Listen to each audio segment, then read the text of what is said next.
ఆంధ్ర రాష్ట్రంలో ఏదైతే ఈ రెడ్ బుక్ పరిపాలన పరాకాష్ఠకు చేరింది, దానికి నిదర్శనం లక్షల్లో సంపాదించడం ఈ రోజుల్లో సాధ్యమా? అవును, ఇట్స్ పాసిబుల్. ఇన్వెస్ట్మెంట్ అక్కర్లేదు, రిస్క్ లేదు. ఇది డబ్ల్యూ కామర్స్. మరి ఇవాళ జరిగిన సంఘటన, మాజీ మంత్రివర్యులు మరి పెద్దలు అంబటి రాంబాబు గారు ఇంటిపైన దాడి చేయడము ఒక హేయమైన చర్య. నిజంగా ఈ తెలుగుదేశం పార్టీకి సంబంధించిన నాయకులు కానీ వాళ్ళ అధినాయకుడు కానీ సిగ్గు విగ్గు లేకుండా మరి ఏదైతే ఈరోజు వైఎస్ఆర్ కాంగ్రెస్ పార్టీ రాష్ట్ర పిలుపు మేరకు ఎక్కడైతే అన్ని నియోజకవర్గాల్లో వెంకటేశ్వర స్వామి ఎక్కడైతే ఆలయాలు ఉన్నాయో మరి అక్కడ ఈ ప్రభుత్వానికి మరి ఈ ప్రభుత్వంలో ఉండే పెద్దలకు, ముఖ్యమంత్రికి నారా చంద్రబాబు నాయుడు గారికి, పవన్ కళ్యాణ్కు, లోకేష్కు మంచి బుద్ధి ప్రసాదించండి అని చెప్పి ఒక కార్యక్రమాన్ని ఏర్పాటు చేయడం జరిగింది. మరి ఆ కార్యక్రమం ఎందుకు పెట్టామంటే, గతంలో ఈ కూటమి ప్రభుత్వం అధికారంలోకి వచ్చిన తర్వాత కోట్లాది మంది మరి హిందూ సోదరులు ఎంతగానో అభిమానించే వెంకటేశ్వర స్వామి యొక్క ప్రసాదం లడ్డును దాంట్లో ఏదైతే కల్తీ జరిగిందని చెప్పి, మరి జంతువుల కొవ్వు కల్తీ జరిగిందని చెప్పి ఏదైతే నింద వేశారో జగన్మోహన్ రెడ్డి గారి ప్రభుత్వం మీద, దానికి సంబంధించి మరి ఆనాటి టీటీడీ చైర్మన్ గారు వైవి సుబ్బారెడ్డి గారి అభ్యర్థన మేరకు, సుప్రీంకోర్టు ఆదేశాల మేరకు ఒక సిట్ని ఏర్పాటు చేయడం జరిగింది. మరి ఆ సిట్ పూర్తిగా విచారణ చేసిన తర్వాత నిజ నిర్ధారణ చేయడం జరిగింది. మరి ఆ నెయ్యిలో ఎక్కడ కూడా జంతువులకు సంబంధించిన కొవ్వు ఎక్కడ కలవలేదని చెప్పి కోర్టుకు కూడా అఫిడవిట్ కూడా సమర్పించడం జరిగింది. మరి ఈ సందర్భంగా ఒక పక్క కోర్టుకు సిట్టు ఎక్కడ జంతు కొవ్వు కలవలేదని చెప్పి కోర్టుకు సమర్పిస్తే, మరి ఈ తెలుగుదేశం పార్టీకి సంబంధించిన నాయకులు మరి ఈరోజు రాష్ట్ర వ్యాప్తంగా అక్కడక్కడ కొన్ని కూడలిల్లో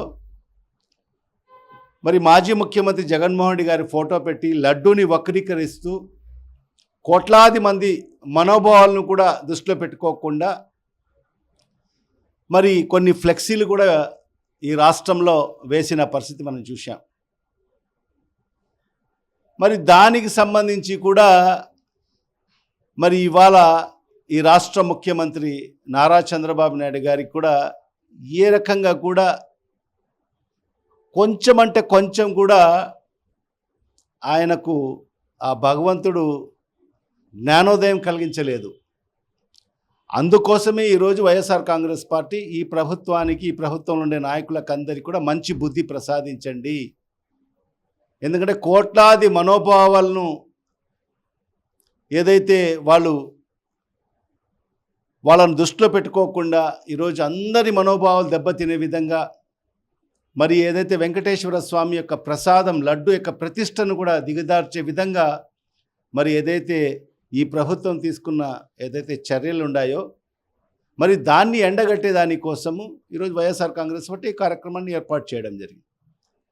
దాంట్లో అంబటి రాంబాబు గారు ఆ కార్యక్రమంలో భాగంగానే వెంకటేశ్వర స్వామి ఆలయానికి వెళ్ళి మరి ఆ మార్గం ద్వారా వెళ్తూ ఉంటే మరి అక్కడ వందలాది మంది తెలుగుదేశం పార్టీ గుండాలు, నాయకులందరూ కూడా అక్కడి ఎమ్మెల్యే గారి ఆధ్వర్యంలోనే కర్రలు, రాడ్లు పట్టుకొని మరి ఆయన వెహికల్ మీద దాడి చేయడం జరిగింది.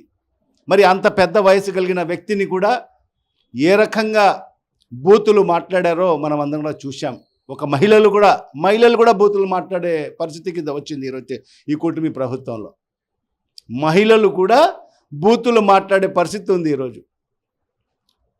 మరి అదే కాకుండా మళ్ళా ఇంటిపైకి వెళ్ళి వందలాది మంది అంబటి రాంబాబు గారి ఇంటిపైకి వెళ్ళి మరి ధ్వంసం చేసిన వీడియోస్ అన్నీ కూడా మనందరం చూస్తున్నాం. అంటే ఎక్కడుండాం మనం?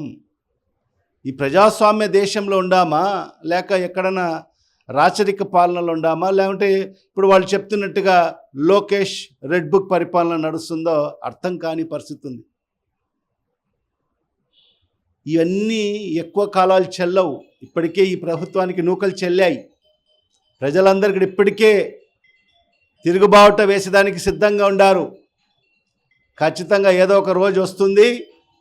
మరి మనం చూసాం నేపాల్లో ఏ రకంగా ప్రజల తిరుగుబాటు వచ్చిందో, మరి ఆ రకమైన తిరుగుబాటు త్వరలోనే మరి ఈ రాష్ట్రంలో కూడా రాబోతుంది.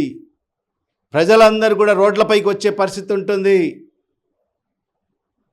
మరి మీకు ఈ కూటమి ప్రభుత్వానికి ప్రజలు అధికారం ఇచ్చారు. అధికారం ఇస్తే దాన్ని సద్వినియోగం చేసుకోండి. మీరు ఇచ్చిన హామీలు నెరవేర్చండి.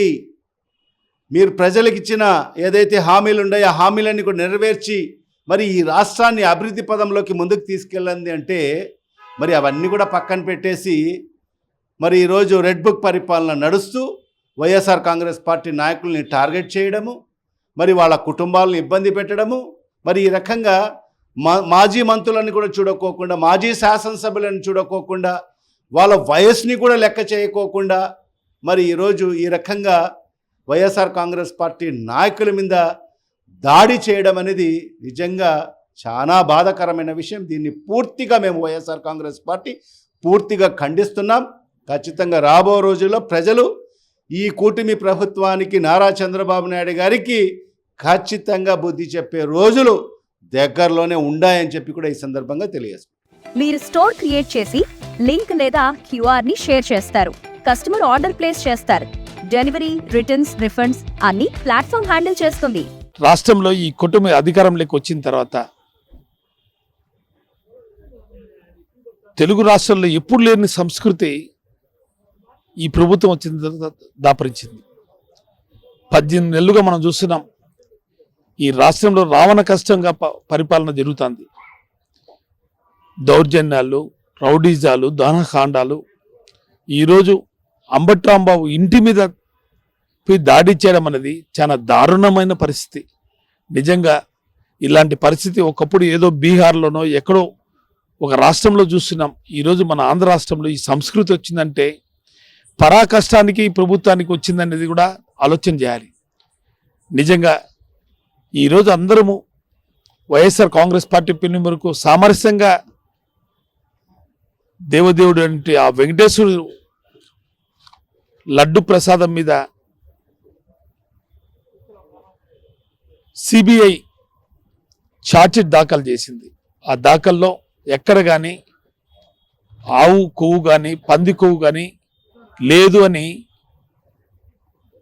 తెలిసి దాని మీద మేము నిరసన కార్యక్రమంలో చంద్రబాబు నాయుడిని క్షమాపణ చెప్పాలి, పవిత్రమైన దేవుని ప్రసాదాన్ని కూడా ఎంతో కించపరుస్తూ మన తెలుగు ప్రజలందరూ కూడా ఆంధ్ర రాష్ట్రమే కాదు ప్రపంచ దేశాల్లో ఎక్కడ ఉన్న భారతదేశీయులందరూ కూడా ఎంతో పవిత్రంగా కొలిసే దేవదేవుడు ఆ వెంకటేశ్వర స్వామి ప్రసాదాన్ని కించపరుస్తూ మాట్లాడిన ఈ ప్రభుత్వం క్షమాపణ చెప్పాలని చెప్పేసి మేము ఈరోజు అందరూ సామరస్యంగా ఇస్తా అంటే మా నాయకుడు అంటే అంబటి రాంబాబు మీద ఈరోజు గుంటూరులో ఇట్లా దారుణమైన పరిస్థితి ఎక్కడ చూడలేదు. ఇప్పటికి కూడా 2 రోజులు అవుతుంది, 3 రోజులు అవుతుంది. జనసేన నాయకుడు అంటే పవన్ కళ్యాణ్ కానీ చంద్రబాబు నాయుడు కానీ ఆ ప్రసాదం మీద మాట్లాడే పదాలని వెనక్కి తీసుకోవాలి, క్షమాపణ చెప్పాలి మేము అందరం కోరుతున్నాం. నిజంగా ఇదే పవన్ కళ్యాణ్ గతంలో మేము అధికారం ఉన్నప్పుడు మా నాయకుడిని జగన్మోహన్ రెడ్డిని ఎన్ని విధాలుగా ఎంత విధంగా ఎన్ని క్షోభగా మాట్లాడాడో అర్థం చేసుకోవాలి. ఆ రోజు మేము చేయలేదే ఈ విధంగా దౌర్జన్యాలు. ప్రజాస్వామ్యంలో ప్రతి ఒక్క వ్యక్తికి మాట్లాడే హక్కు ఉంటుందని అనుకొని మేము ఆ రోజు చేశాం. కానీ ఈరోజు పరిస్థితులు చూస్తుంటే రావణ కష్టంగా మనుషులు స్వేచ్ఛగా డెమోక్రసీలో మాట్లాడితే ప్రజాస్వామ్య దేశంలో మాట్లాడే హక్కును కూడా లేకుండా చేస్తున్నారంటే చాలా దారుణం. గుమ్మడికాయలు దొంగ అంటే భుజాలు ఎగురేసుకొని అందరం కూడా ఈరోజు రాష్ట్ర వ్యాప్తంగా ఎక్కడ తెలుగువారు ఉన్నారు, ఎక్కడ భారతీయులు ఉన్నారు, అందరూ కూడా నువ్వు కించపరిచే విధంగా మాట్లాడిన పవిత్రమైన లడ్డు మీద నిరసనలు తెలుపుతుంటే దాని మీద పల్లెత్తు మాట్లాడకుండా మా అంబటి రాంబాబుని దౌర్జన్యంగా ఇంటి మీద దౌర్జన్యం చేసి ఈరోజు టాపిక్ డైవర్ట్ చేసే విధంగా ఈరోజు చేస్తున్నాం. నీకు ఎప్పుడు కానీ ఏ టాపిక్ వస్తే దాన్ని డైవర్ట్ చేసే విధంగా మలుచుకోవడంలో సిద్ధస్తునివి. నిజంగా ఖచ్చితంగా వైఎస్ఆర్ కాంగ్రెస్ పార్టీ మా నాయకుడు అంబటి రాంబాబు మీద ఈరోజు జరిగిన దాని మీద రేపు ఏ పిలుపు ఇచ్చినా అని మేము సిద్ధంగా ఉన్నాం. ఖచ్చితంగా అంబటి రాంబాబుకి తీవ్రంగా మేము ఖండిస్తున్నాం. వైఎస్ఆర్ కాంగ్రెస్ పార్టీ ఇంత దౌర్జన్యాలు రౌడిజాలు చేయడం అనేది భవిష్యత్తులో ఏ పార్టీ కానీ చేయడం అనేది దాని దారుణం. నిజంగా దీనికి తగు మూల్యం చెల్లించుకో తప్పదని చెప్పేసి కూడా నేను హితూ పలుకుతున్నా. చెప్తున్నా కదా, ఈ రాష్ట్రంలో కుటుంబ ప్రభుత్వం వచ్చిన తర్వాత ఎన్ని అరాచకాలు జరుగుతున్నాయి. నిన్నటి దినం కరుణాకర్ రెడ్డి ఇంటి మీద జనసేన రౌడీలు పోయి గంజాయి బ్యాచ్ పోయి ఆ ఇంటి ముందర రౌడీలు స్కూటర్లలో దౌర్జన్యంగా తిరగడం అనేది మీరు చూసాం. ఈరోజు మా అంబటి రాంబాబు ఇంటి మీద దౌర్జన్యంగా వందలాది మంది రౌడీ షీటర్లు కట్టెలు పెట్టుకొని రాడ్లు పెట్టుకొని ఆయన ఇంట్లోకి చొచ్చిపోయి ఆయన కారుని పగలగొడుతూ ఆయన ఇంటికి కిటికీ అద్దాలు పగలగొడుతూ ఇంట్లోకి దౌర్జన్యంగా దూరి రాడ్లతో దౌర్జన్యంగా దిగుతున్నారంటే ఎక్కడుంది ప్రజాస్వామ్యం? దేశంలో ప్రజాస్వామ్యం ఉందే? రాష్ట్రంలో ఒక నియంత పరిపాలన జరుగుతుంది. నిజంగా వైజాగ్ సిటీలో కూడా నిన్నటి దినం కార్పొరేషన్ సాక్షిగా మా కార్పొరేటర్లను కూడా దౌర్జన్యంగా కొట్టిన చరిత్ర. నిన్నటి దినం వైజాగ్లో మా కార్పొరేటర్లు కొట్టడం, వాళ్ళ కార్పొరేషన్ దెబ్బలు కూడా తిని వాళ్ళు బయటకు వచ్చి చూపించడం, నిన్నటి దినం కరుణాకర్ రెడ్డి చేయడం, ఈరోజు మా అంబటి రాంబాబు మీద చేయడం ఎంత దౌర్జన్య కాట జరుగుతుందో. బీహార్ పరిపాలన జరుగుతుంది ఈ రాష్ట్రంలో. నిజంగా కుటుంబ ప్రభుత్వానికి నూకలు చెల్లాయి. ఈ ప్రభుత్వానికి ప్రజలందరూ కూడా గమనిస్తున్నారు. ఎందుకు ఇచ్చామరా ఈ ప్రభుత్వం కుటుంబ ప్రభుత్వానికి అధికారం అని ఈరోజు మా ప్రజలందరూ అనుకుంటారు. రేపు మా జగన్మోహన్ గారు ఏం ఆదేశిస్తే మేము అందరం సిద్ధంగా ఉన్నాం. బంద్ చేసేదానికి కూడా సిద్ధం.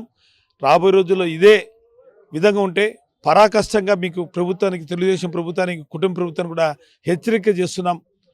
మేము అధికారంలోకి వచ్చిన తర్వాత మేము కూడా ఇదే విధంగా అవలంబిస్తే భారతదేశం కూడా దాటిపోయే పరిస్థితులు కూడా మీరు వస్తాయని కూడా నేను హెచ్చరిస్తున్నాను. హోమ్ మేకర్ అయినా, కంటెంట్ క్రియేటర్ అయినా, కిరాణా షాప్ ఓనర్ అయినా అందరికీ సమాన అవకాశం. భారతదేశం మొత్తం మీద దాదాపు 25,000 మందికి పైగా WCommerce తో స్టోర్స్ నడుపుతున్నారు. Visit www.wcommerce.store